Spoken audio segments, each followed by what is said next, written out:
Morgen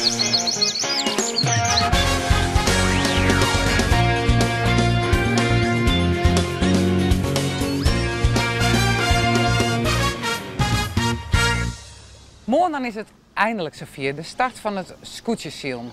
Ja, eindelijk, want het is aan de lette kant in verband met de lette vakanties dit jaar. Joet ben ik te gast op de Engelina Smeltekop. Het is een scootje in de Lietse A-klasse van de IFKS. En we beginnen maar, want we kennen wel wat instructiebroekers vlak voor het kampioenschap.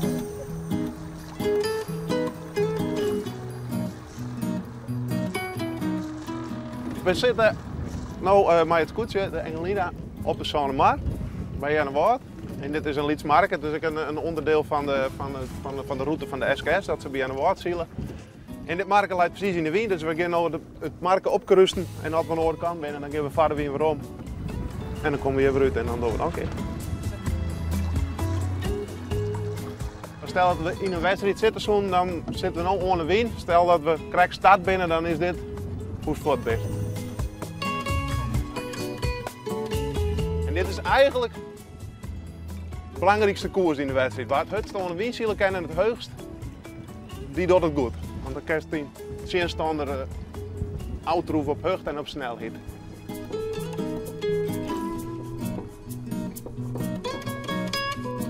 Johan, we beginnen afvallen en varen wind.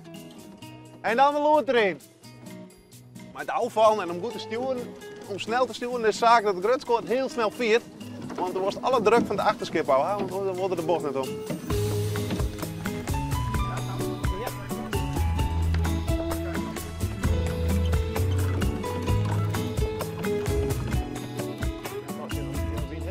We kunnen wel even kijken.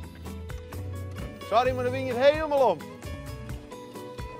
Nog maar heel snel het schutzakje letten en de just al terug vangt alweer aan de verkeerde kant.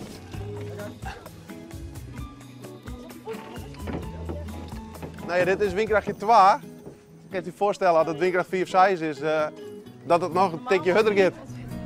Ja, het is wel onpoorten trouwens. Ja, dan waait er nog het dienst. Maar ja. Maar een beetje wien is het onpoorten qua kracht is net zo bot, maar het is wel heel bot finesses, is maar heel bot proberen om gang in het skip te houden en zo goed mogelijk.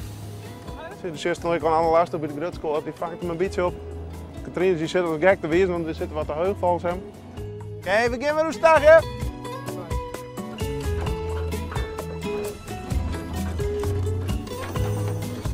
Ondertussen is Anieke Pijlster naar de andere kant te kropen. En die begint daar te pijlen, maar Rente ligt nou aan de lege kant het zwitzakje, de vakje naar de andere kant. Ja, maar voor mij nog wel wat vlakker.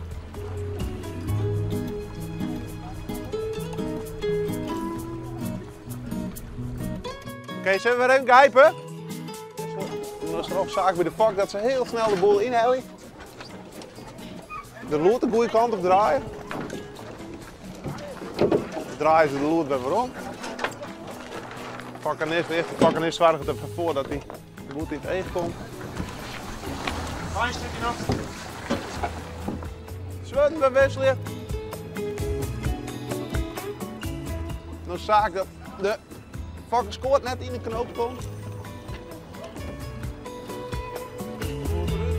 Het was nog het eerste wedstrijd en het was een prachtige, stille simmerjoen. En zelfs dan is scootjeszeilen het werkje.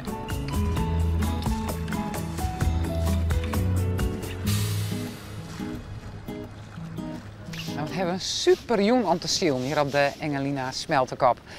En we gaan even in de historie. In 1984 werd een heel bijzonder jaar voor wat zijn. Maar skipper Kuiper van der Meulen haalde ze door het kampioenschap. De twee kanshebbers voor de titel zijn ook het beste weg. Het lijkt wel of de rest zich bij een lagere klassering heeft neergelegd. Wouts End neemt de leiding. Kuiper van der Meulen heeft de leiding nu stevig in handen. Zijn eerste kampioenschap komt binnen bereik.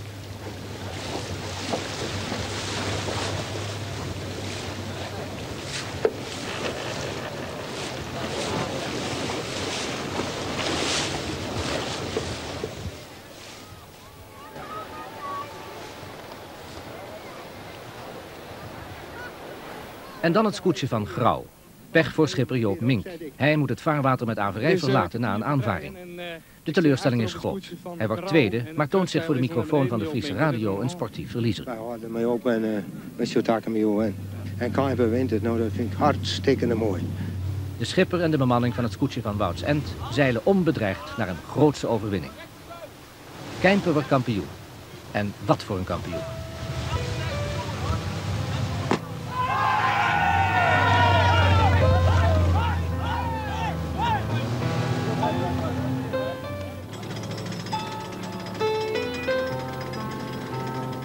We hebben ook soms protest en dan denk ik, ja, maar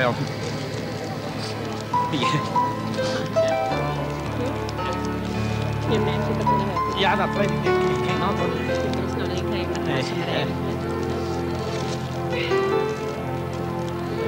Wat een fijn hier.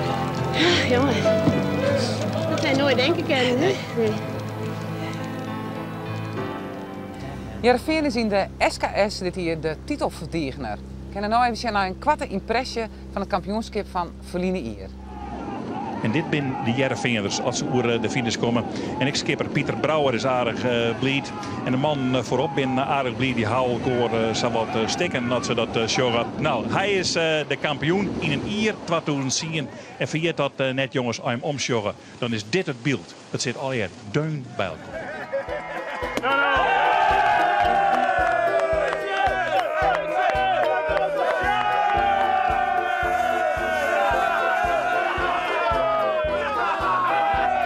Dit weer voor Joert. Vanmorgen dus weer 3 weken lang het Scootjesjournaal. En we beginnen liekens altijd in grauw. Ik zou zeggen dat we het weer genieten.